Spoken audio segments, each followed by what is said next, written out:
Hello friends, welcome back to our YouTube channel. अभी हम लोग यहाँ पे रिलायंस इंडस्ट्रीज लिमिटेड की एनालिसिस करेंगे और देखेंगे कल के दिन मीन्स यहाँ पे 1 मई को किस तरीके से अपना प्राइस एक्शन पैटर्न दिखाएगा और इसके इम्पोर्टेंट लेवल्स कैसे रहने वाले हैं। तो जहाँ तक रिलायंस इंडस्ट्री के प्राइस एक्शन की बात है, अगर आज आप प्राइस एक्शन पैटर्न देखेंगे तो जैसा हमने डिस्कशन किया था बिल्कुल वैसा ही आज के दिन क्या हुआ, प्राइस एक्शन पैटर्न बना था, राइट। यहाँ पे सारे हाई थे, ब्रेकआउट होते ही इसका 1:1 हम लोग को ऊपर की ओर मिला भी, लेकिन कहीं ना कहीं इन लेवल पे ये अपने आप को संभाल नहीं पाया, बायर्स यहाँ पे सस्टेन नहीं कर पाया और इस लेवल से सेलिंग आ गया है। तो जैसा मैंने आपको 15 मिनट टाइम फ्रेम में बता रखा था ऑलरेडी कि यहाँ पे 5-6 बार ये ब्रेक करने की कोशिश हो रखी है, ठीक है। और इसीलिए मैं बोल रहा था जब भी ये लेवल के आसपास आता है तो यहाँ पे हायर प्रोबेबिलिटी है इसको ब्रेक करके ऊपर की ओर निकल जाने की।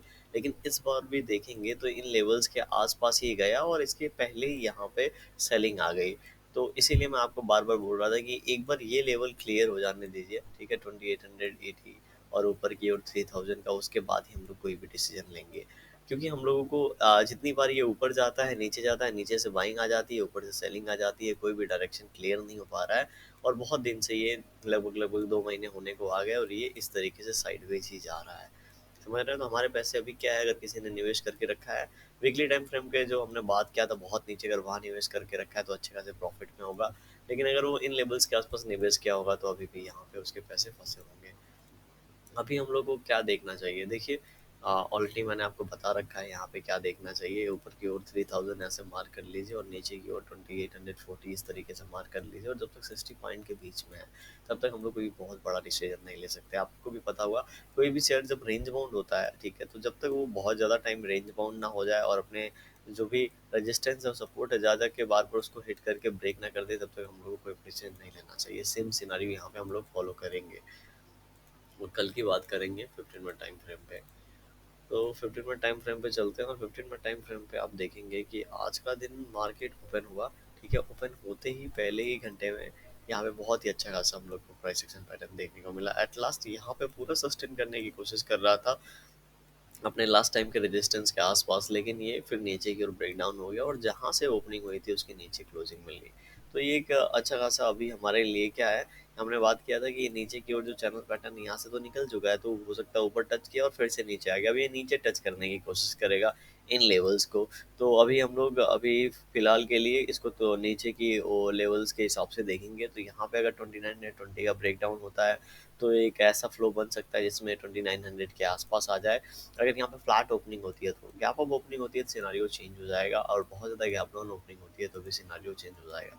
चलिए चार्ट जूम आउट करके देखते हैं किस तरीके से सिनारियो काम करेंगे तब, ठीक है। अभी हमारे पास इस तरीके से बिल्कुल एक रेंज बन रखा है, इसी रेंज में हम लोग ट्रेड कर रहे हैं। अब गैप अप ओपनिंग हो जाती है 3000 के आसपास, मान लीजिए, ठीक है। 3000 के आसपास अगर गैप अप ओपनिंग होगी, इस लेवल को बार बार ब्रेक करने की इसने कोशिश किया है, तो यहाँ पे ना ज़्यादा कोई सेल कर पाएगा ना ही ज़्यादा कोई बाई कर पाएगा, तो एक छोटा कैंडल बनने की प्रॉबिलिटी बढ़ जाएगी। क्यों? क्योंकि जब भी इन लेवल्स के आसपास ज़्यादा है तो सेलिंग आ जा रहा है, ठीक है। अगर इसके आसपास ही ये हॉल्ट कर रहा होता, ठीक है, 2916 के आसपास ही ये हॉल्ट कर रहा होता, उसके बाद ओपनिंग होती तो हो सकता है यहाँ पे बाइंग हैपनिंग होकर ऊपर की ओर नीचे निकल जाता। लेकिन जिस तरीके से अभी सिनारियो बना है 3000 से, हो सकता है 20-30 रुपये ऊपर नीचे होगी, यहीं पे कहीं पास में क्लोजिंग मिल जाए। अगर गैप डाउन होता है और ओपनिंग होता है 2840 के पास में, बहुत ज़्यादा गैप डाउन ओपनिंग की बात कर रहा हूँ जो कि अभी के हिसाब से पॉसिबल नहीं है, हो सकता है 2800 इन्हीं लेवल्स के आसपास कहीं गैप ओपनिंग हो। तो यहाँ पे क्या सिनारियो अगर आप देखेंगे, ठीक है, इन लेवल्स के आसपास का क्या सिनारियो है, 50 रुपीज़ लेवल नीचे है।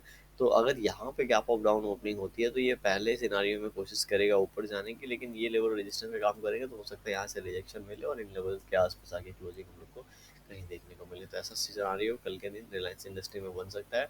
अब देखते हैं, ज़्यादा प्रॉबिलिटी फ्लैट ओपनिंग की है, तो फ्लैट ओपनिंग के बाद तो हम लोग रेंज फॉलो यहाँ पे कर रहे हैं। तो वीडियो कैसी लगी कमेंट सेक्शन में बताइए, पसंद है लाइक कर सकते हैं, चैनल पर हमें सब्सक्राइब कर सकते हैं। कोई भी फाइनल डिसीजन आपको अपने एनालिसिस के बाद लेना है। Thank you for watching this video.